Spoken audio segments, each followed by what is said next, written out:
qofkii ku biira safka gaalada waa murtad dhiiggiisu bannaan yahay. haddaba waa maxay kala duwanaanshiyaha horraanba u dhexeeyey mujaahidiinta iyo mukhtaar roobow? bushaaro dadweynow meel kasta oo aad dunida ka joogtaan ma doonaysaa inaad kitaabka ilaahay si fudud u barato adiga oo welibana dunida meesha aad doonto kaga sugan? markiiska abubakar sadiiq oo si online wax loogu barto waxaad ka helaysaa xifdinta qur-aanka kariimka ah iyo culumtiisa oo dhammaystiran. waxaana markiiska xaruntiisu tahay magaalada Hargeysa. adiga oo dunida meesha aad doonto kaga sugan markiiska abubakar sadiiq ayaad qur-aanka kariimka ah iyo culumtiisa si fudud uga xifdigi kartaa. daba wixii faahfaahina ee intaasi dheer fadlan kala xidhiidh lambarada xagga hoose ku qoran.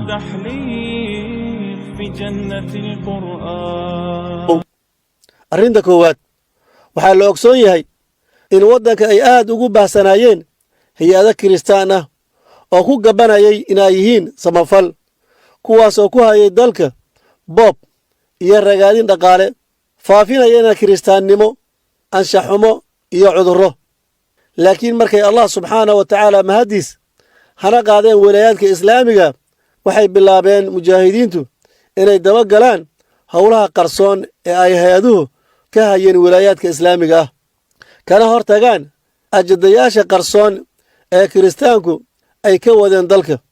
arrintaasi waxay cuntami weysay mukhtaar roobow, waxayna ku bixisay inuu garab ka saaro hay-adihii gaalada, difaacana ajadayaashoodii guraacnaa, isagoo la lahaa xiriirro hoose, kulanno iyo shirar qarsoodiya oo uu la qaadanayay. hase yeeshee taasi kamaysan hor istaaginin hoggaanka mujaahidiinta inay tallaabo sharciga waafaqsan ka qadaan hay-adahaas kiristaanka ah ee cadowga ku ah ummadda muslimka ah ee Soomaaliyeed, ilaa ugu dambayntii laga saaray gebi ahaanba walaayaadka islaamiga ah. laakiinse mukhtaar roobow ayaa isna sii waday xiriiradiisii iyo ballanqaadyadiisii, isagoo in badan ku goodin jiray inuu ka baxayo xarakada mujaahidiinta al-shabaab, kana hadlayo warbaahinta cadowga, kana dhaleecaynayo mujaahidiinta haddaan loo yeelinin sida uu doonayo. arrinta labaad ay isku hayeen mujaahidiinta iyo mukhtaar roobow ayaa ahayd inuu rabay in loo hoggaansamo dalabaadka qaar ka mida duwalka nasaarada, isla markaana waa hadal lala galo qaar ka mid a xukuumadaha riddada ee ka jira waddamada muslimiinta, taasoo ujeedkeedii hadafkeedu yahay in mujaahidiinta looga gorgortamo waxa loogu magacaabo beesha caalamka, kuwaasoo ugu dambayn isku dayey inay mujaahidiinta kala jebiyaan, iyagoo isku dayey inay dacmiyaan mukhtaar roobow. laakiin allah subxaanahu wa tacaala fadligii mujaahidiinta ayaa ka hortegey, maxaa yeelay waxay la socdeen ishana ay ku hayeen shirqoollada ay mareegayaan mukhtaar roobow iyo dowladaha gadaal ka riixaya.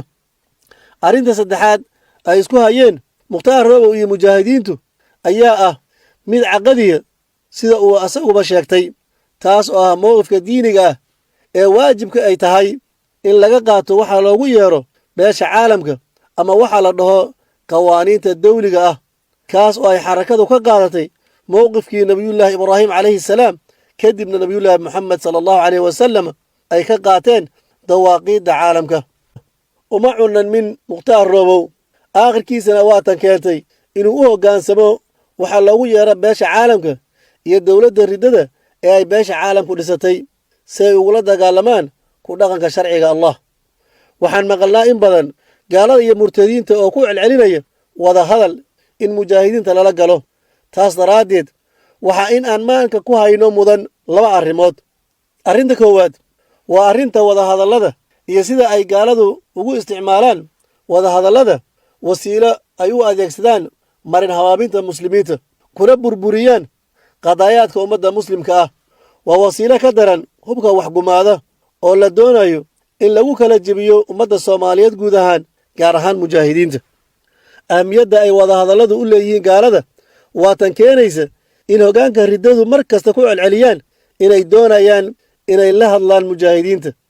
daraasaad loogu magac daray sidee loo tirtiraa waxay ugu yeereen argagixisada oo ay qortay haweenay Maraykan ah ayaa waxaa lagu yidhi waa in aan wadahadallada u isticmaalnaa sidii aan u kala jebin lahayn safka argagixisada waa islaamke, una qaybinaa laba garab ama ka badan, innagoo taageerayna kuwa aan u aragno quyar socod inay yihiin.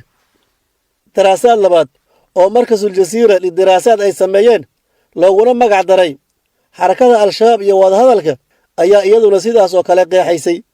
daraasaad saddexaad oo ay hay-adda randi ee maraykanka ahi ka samaysay 648 urur ayaa waxaa lagu sheegay in 50% ururadaas hubka dhigeen wadahadallo ay galeen daraaddeed. mar waliba gaaladu waxay isku dayaan inay ku qanciyaan dadka ducaadda ah amaba diinta wada inay ka fidneeyaan diintooda, kuna qanciyaan in la wada hadlo si la isugu tanaasulo, meel dhexna la isugu yimaado. dadka diinta sheeganayana in badan oo ka mid a way ku fidnoobaan arrinta. qallooca yar ee bilowgaahina wuxuu ku dambeeyaa qallooc weyn gabagabada. qofka dacwada wada ee ka tanaasulo wax yar oo diinkiisa ah waa laga maarmaan inuu isagoo idil ka tanaasulo. arrintu waa in diintoo idin la wada rumeeyaa, sababtoo ah wax laga maarmo ama aan daruuri ahayn kuma jiraan diinteenna. in wax yar laga tanaasulahayna waxay ka dhigan tahay in iyadoo dhan laga tanaasulay. arrinta labaad waa inaan ogaanaa in mukhtaar roobow isaga oo dhex jooga wilaayaadka islaamiga ah harsanayana hooska shareecada allah inuu la lahaa xiriiro iyo wada hadallo iyo weliba wada shaqayn saliibyada caalamiga ah ee maraykanku horkacayo, ee hay-adaha kiristaanka ah ee naafeeyey dalkeenna iyo qaar ka mid ah xubnihii xukuumadihii riddada ee isxixigay. qorshaha ay gaaladu damacsanayd ee roobowna uu waafaqay ayaa ahayd in ciidan lagu diyaariyo gudaha wilaayaadka islaamiga ah, roobowna uu qaato hirgelinta iyo abaabulka ciidankaas. dhaqaalaha iyo hubka ku baxayana ay bixiso dowladda maraykanka iyadoo gacansaar kala yeelanaysa dowladda etoobiya. allah subxaanahu wa tacaala mahaddii waxaa ah in hubkii ay gaaladu u soo dhiibtay in badan oo ka mid ah ay mujaahidiintu gacanta ku dhigeen. hadafka ay lahaayeen gaaladuna wuxuu ahaa inay ugu suureeyaan ummadda inuu yahay dagaal u dhexeeya dad muslimiin ah. qosolbeen fool wada qayaxan qiil aan garanayo, booraan afkii laga qafilay qabarna hooseeyo, qusul oodan, siig laysku qubay qoolad iyo xeelad, qulaab iyo kulaab iyo lucaaf laysku qabanaayo, qiyaamaha halkaas soo turruqan ee qudh uga jeedo. doqon baa halkii lagu qatali qoorta soo dhigane, maanaa madiya lay qarshaa laygu qali doono. markii uu dareemay in mujaahidiintu qorshihiisii xoogaal u yihiin, fashilna uu soo wajahay, ayuu durbadiiba isu dhiibay ciidamada etoobiya ee ay hagardaamada isla maleegayeen qaybtoodii ku sugnayd degmada xudur, halkaas oo si wanaagsan loogu soo dhoweeyey. qorshahan uu maraykanku adeegsanayo ayaan ahayn mid ku cusub ummaddeenna muslimka ah. axmed madoobe ayuu horay u soo abaabulay, iyadoo dadka qaar ay ku dagmeen bilowgii hore. waxaase ilaahay mahaddiisa subxaanahu wa tacaala inuu waxa uu yahay axmed madoobe iyo camaaladiisa ilaahay subxaanahu wa tacaala uu muujiyey.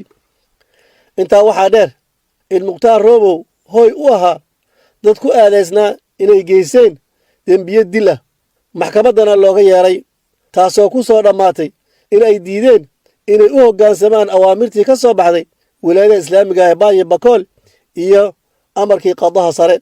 haddaba iyadoo ay lacagtii dul saarayd ka dulqaadeen, diyaaradihii dagaalka ee maraykankuna u gurmanayeen garabna siinaayeen, etoobiyaankuna hiil iyo hoo la garab taagnaayeen, xilli ay duqayn lixaad leh iyo kufsi kula kacayeen bulshada muslimiinta ah ee soomaaliyeed.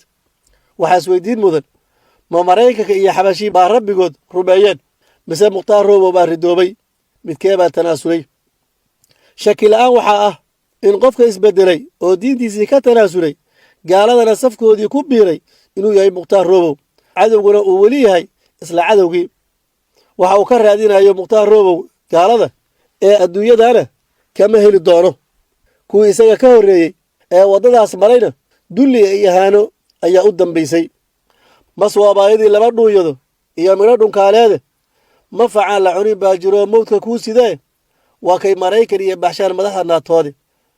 marinka gaalada iyo la baray makhriga koodaaye, masiirkaadu wuxuu noqon halkay mareen mooryaangaraydii, maalmo way ku sidii maraan fogayn masbaraday kugu tuuri. allahuma inaa nacuudu bika min alxawri bacda alkawr wa min aldalaalati bacda alhuda.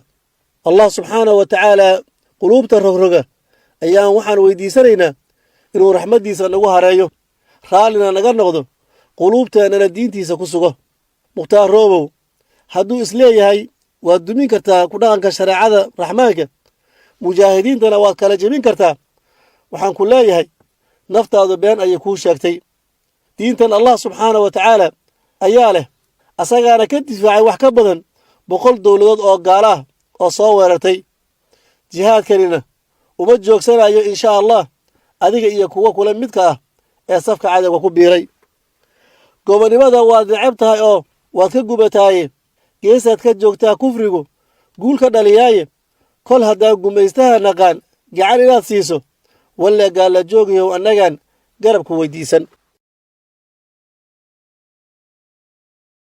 bishaaro dadweynow meel kastoo aad dunida ka joogtaan ma doonaysaa inaad kitaabka ilaahay si fudud u barato adiga oo welibana dunida meesha aad doonto kaga sugan markiiska abubakar sadiiq oo si online wax loogu barto waxaad ka helaysaa xifdinta quraanka kariimka ah iyo culumtiisa oo dhammaystiran waxaana markiiska xaruntiisu tahay magaalada Hargeysa adiga oo dunida meesha aad doonto kaga sugan markiiska abubakar sadiiq ayaad quraanka kariimka ah iyo culumtiisa si fudud uga xifdigi kartaa daba wixii faahfaahina ee intaasi dheer fadlan kala xidhiidh lambarada xagga hoose ku qoran في جنة القرآن